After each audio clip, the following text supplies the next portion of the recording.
Welcome to the Bodhi Academy. My name is Amisha Classo, and in today's video we will start with class 12 chapter 2 electrochemistry.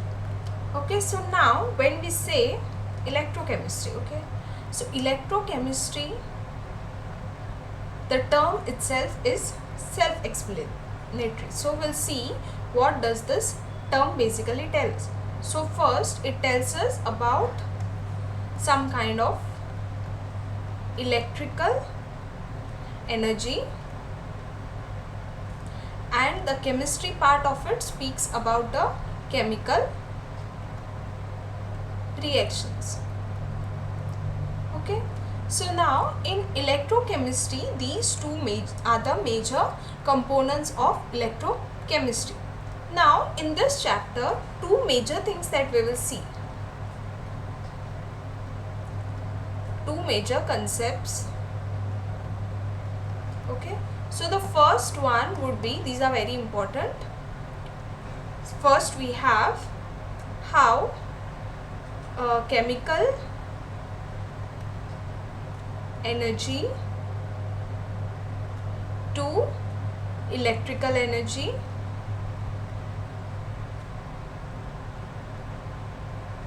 and second we have electrical energy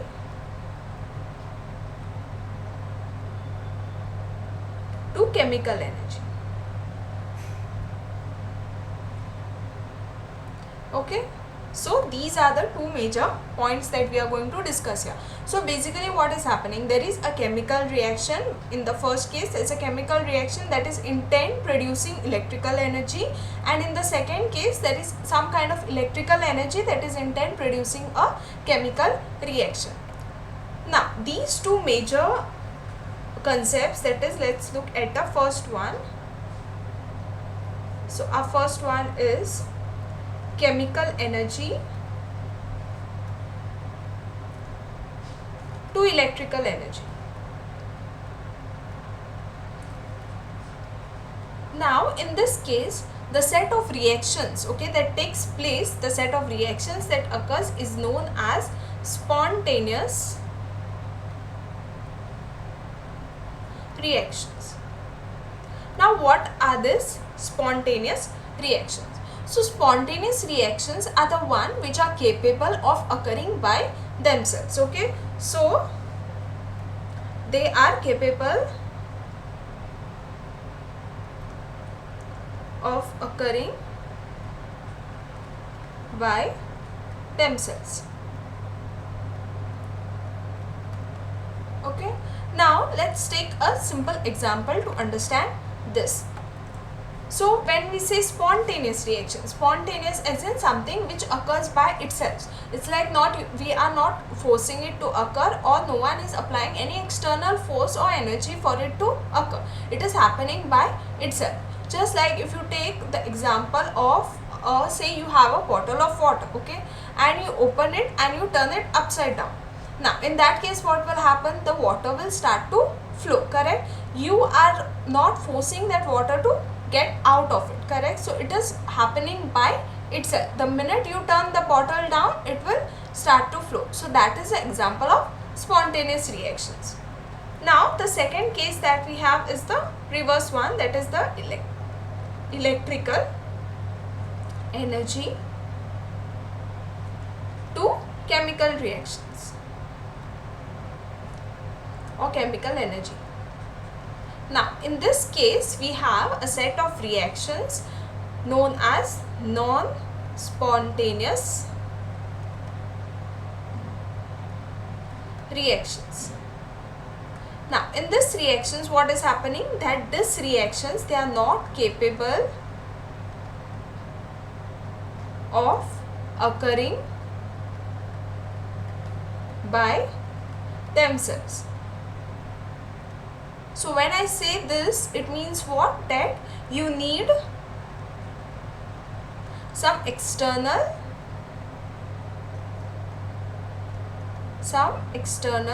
source of energy.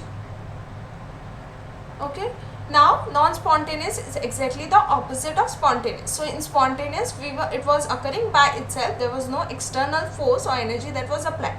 In non-spontaneous it will never occur by itself. You have to apply some kind of force or energy or force it to occur.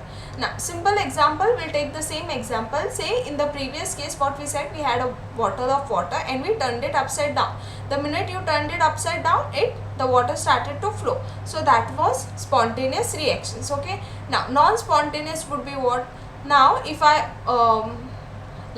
if I open up a tap, okay, so it is that the water will flow down. Now same way we have buildings now which are of around 30-40 floors, correct? In that case, how is the water going up? Because eventually or by law the water will flow down, but for the water to go up, what are we doing? We are installing motors in that. Now motor is what? It is a form of external source or external energy that we are applying so that the water goes on top, it goes in reverse. So that is a simple example of non-spontaneous reactions. Okay, so that was about the two types of reactions, spontaneous and non-spontaneous reactions. So these play a major role in the two basic concepts, that is chemical energy to electrical energy and electrical energy to chemical energy. Now next we will understand why do we need to study electrochemistry, correct? Now are we like studying it for the sake of studying? No, we have to have some purpose or some application. So we need to know some applications of this electrochemistry. First, simple application of electrochemistry. Okay, we are on our day-to-day life, we use n number of appliances, and most of the appliances run on the basis of a battery. Now battery is something that works on the chemistry of electrochemistry. It is one of the applications of electrochemistry. Okay. Now if we look at our daily base life, we have cell phones. Cell phones work on battery. We have our remotes, TV remotes, AC remotes, all are remotes that work on the concept of battery. Then now we have even our cars and bikes which are electrical. Those also run on the concept of batteries. So battery is a very important application of electrochemistry. Okay. Now another example or another application would be something known as electroplating. Now what is this electroplating? So electroplating is basically you have some metal which is coated with a layer of another metal. Okay, so what is electroplating? In electroplating, basically what you do is you have a metal, okay, one say any object, say those fake bangles and all which we get of which they say are to be gold. In that case, what is happening, that inside metal of the bangle is something else. On that, what they do, they simply coat a layer of gold. So that process is known as electroplating. Not only gold, even those silver utensils which we have, they look very silvery, correct? They look like they are pure silver, but they aren't. The inside metal is something else, and on top they have just coated it with a layer of silver. So now these were the two major applications of electrochemistry. So this is why, to understand the working of such processes and concepts like battery and electroplating, we need to understand what is electrochemistry. Now electrochemistry, it is based on two major cells. Okay, so one, we have the electrochemical cells, and second is the electrolytic cells. Now what are these electrochemical cells? In this conversion or this electrochemical cells, they convert chemical energy electrical energy. And here electrolytic cells means it is going to be exactly the reverse of this. So they convert electrical energy to chemical energy.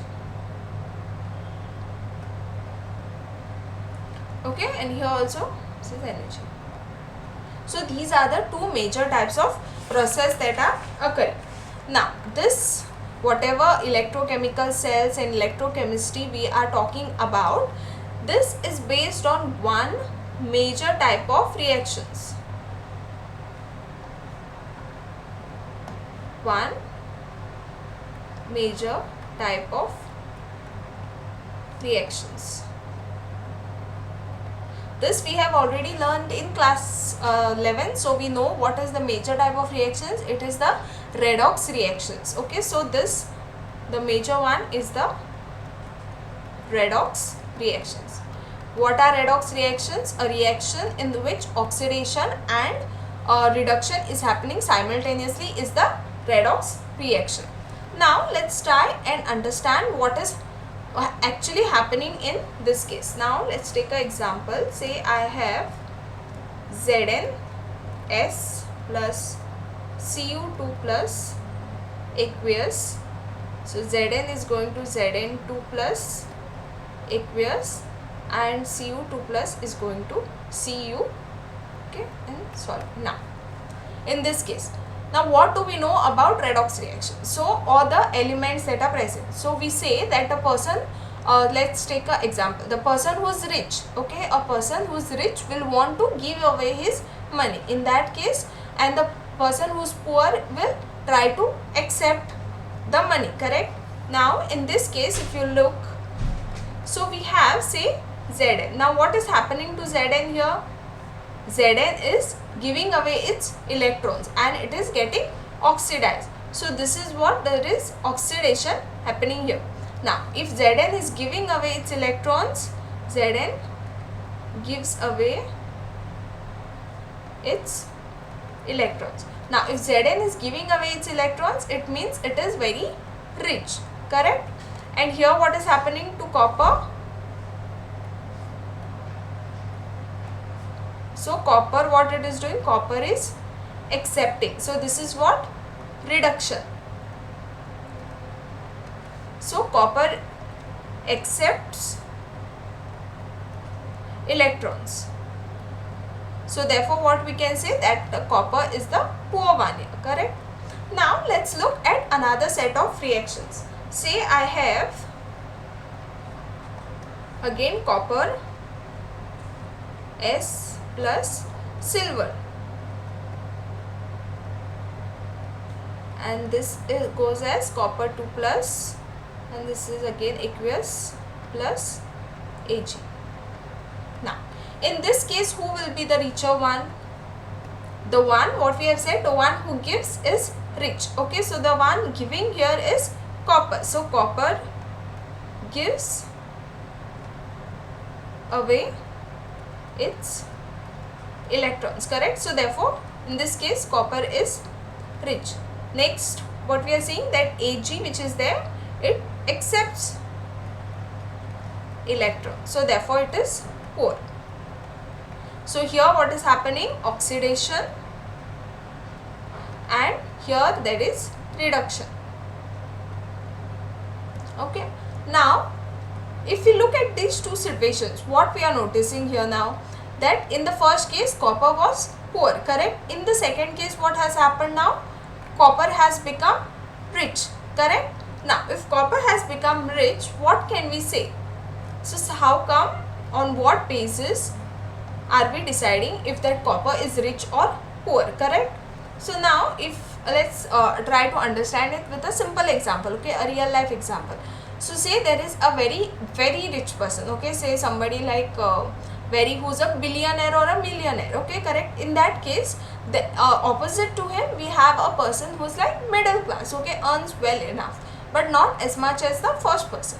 Now in that case what we can say, that the person who's a millionaire is the richer one, and the person who's the middle class one, we will define him as poor. Okay, Now if I keep the middle class person same and I get a beggar next to him, now in this case what is happening, the middle class person, we will term him as to be rich, correct, and the beggar who is there, will call him obviously poor. So now what has happened, in the first case the middle class was poor, correct, in the second case what happened, the middle class is now rich. Now same thing is happening here with reference to copper.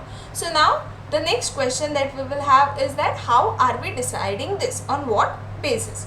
So there is something known as the metal activity series. Okay, now this metal activity series, it has all the metals. So it starts with lithium, potassium, calcium, sodium, magnesium, aluminium, zinc, iron, lead, hydrogen, copper and silver. Okay, now this activity series tells us that, okay, just write it down. So this part which is there, this is the most reactive, okay, and this is the least reactive, this end of the series. Now if I say most reactive, it means what, they are more rich, correct, and least reactive means they are poor. Okay, so these are the two cases that we are having, correct. Now let's look at the example. So first what we took zinc and copper. Now if you look, zinc is here at this point, correct, and we have zinc here and then we have copper. So if you look at this series, it goes in this direction, okay, this direction. So zinc is richer than copper, correct.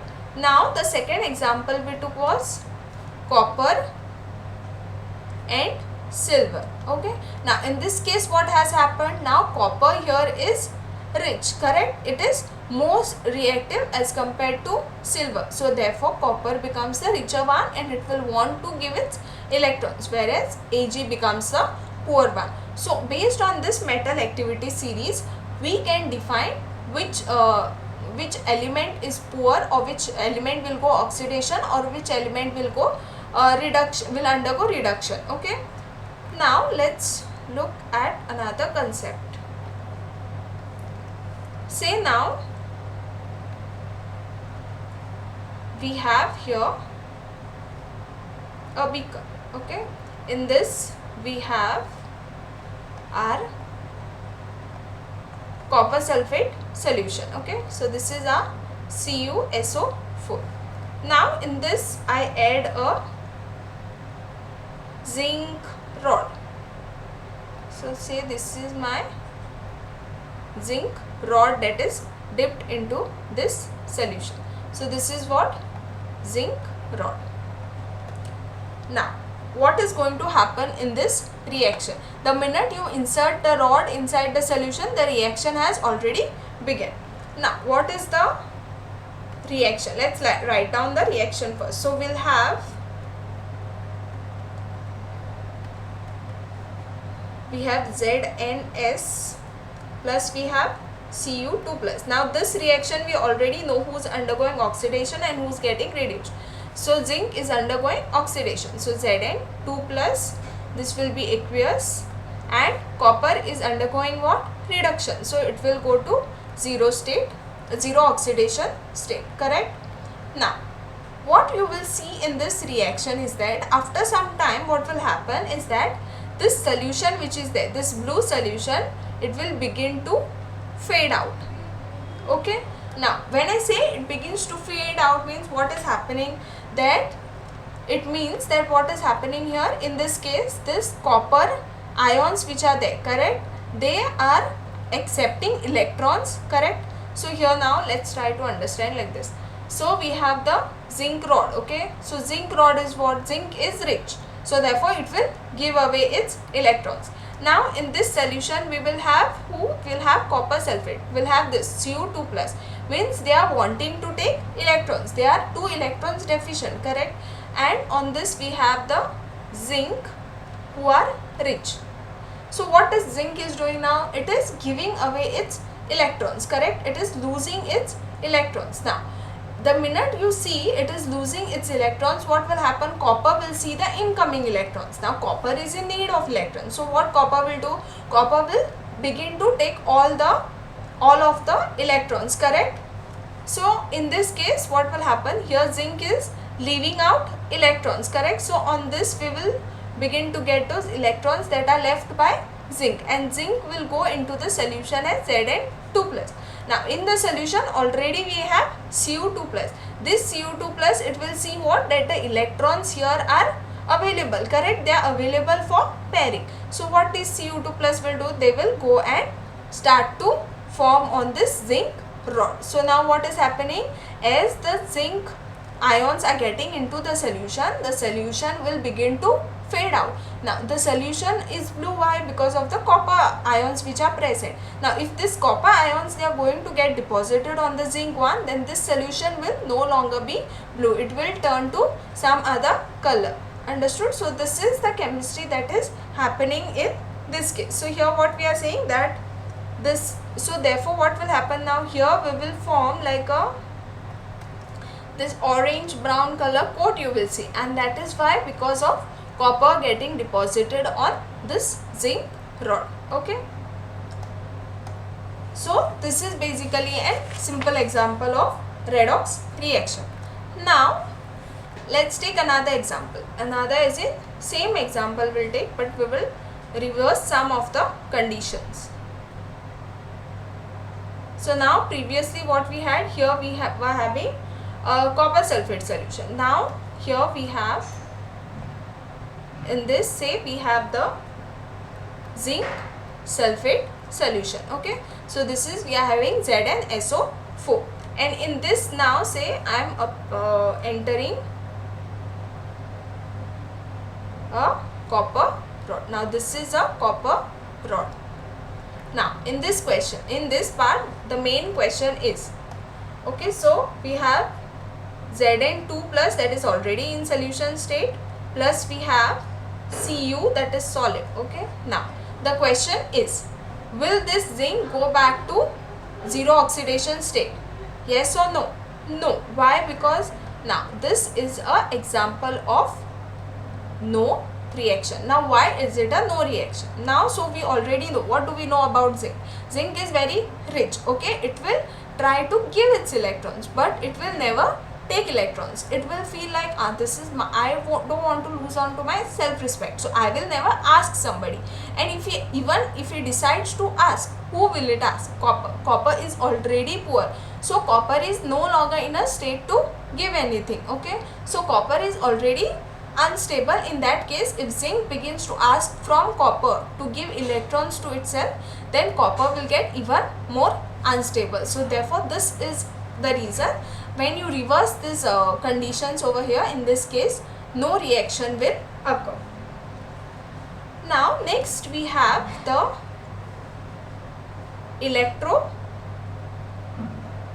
next topic is the electrochemical cell.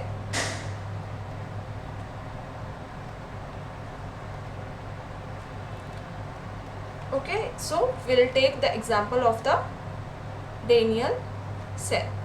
That is a cell of zinc and copper. Okay, so now we'll understand what is basically happening in this reaction. Okay, so now say we have these two beakers here. We have this beaker and we have this beaker. We have now say two electrodes that are placed inside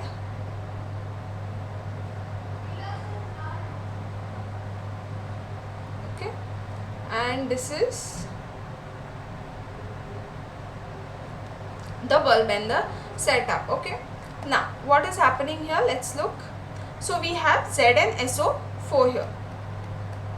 So say this is ZnSO4, and here we have CuSO4, and we have this, the electrode is of copper, and here the electrode is of zinc.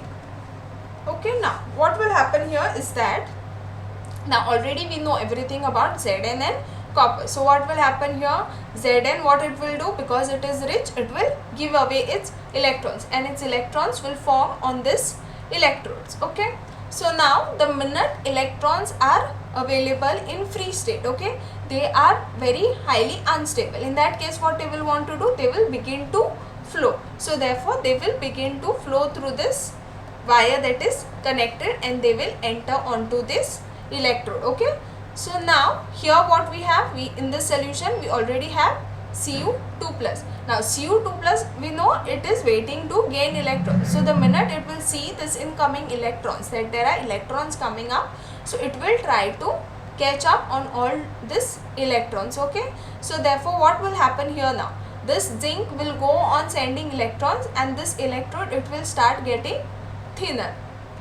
And this, because there is a coating of now copper, what will it will do? It will take the two electrons and it will form copper in zero oxidation state. So therefore on this we will start seeing the layer of copper that is getting deposited. So this electrode is going to get thick.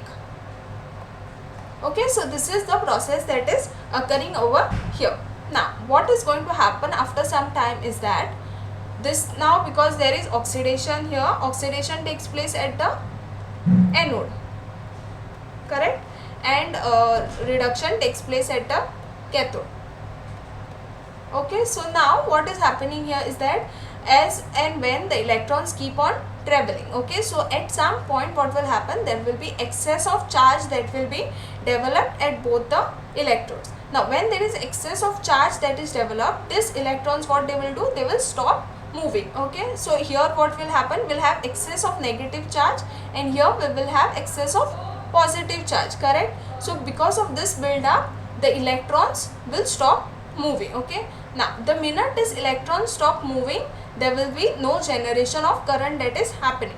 So if the electron flow is in this direction, then the current flows in the opposite direction. Now after some time, this current flow will stop because the supply of electron has stopped. Now first reason this is happening is charge neutrality. We have to maintain the charge neutrality. And second reason is that our circuit is incomplete. For any electrical appliance to work, its circuit has to be complete. In our case, our electrons are going here, they are entering, they are reaching the other electrode, and from here they are not coming back. It is not a complete cycle. So the circuit is incomplete in this case. So in such cases, what we do is we use a salt bridge. Now salt bridge, it is, we know it is this U-shaped glass tube like which is there, which is filled with, which has KCl or NaCl, plus it has this agar-agar gel that is present. Okay, so these are the two things that are present over here. Now what does KCl will do? KCl, we know it will split into K plus and Cl minus. Now apart from this zinc and copper, what we are having here in this solution is the anion part, that is we are having SO4 2 minus, correct. So now this K plus which is there, okay, what it will do from the solution, it will begin to pull all the SO4 2 minus which are present, and this Cl minus which is there, it will begin to pull the copper which are present. So in this case what will happen, the charge neutrality will be maintained, and the excess of charge that is being produced will be pulled by this KCl, and therefore the flow of electrons will continue to occur. Okay, so that is the point of using a salt bridge. Okay, so that was it for today's video. I hope you all have understood this concept. Please don't forget to like, share and subscribe to the Bodhi Academy.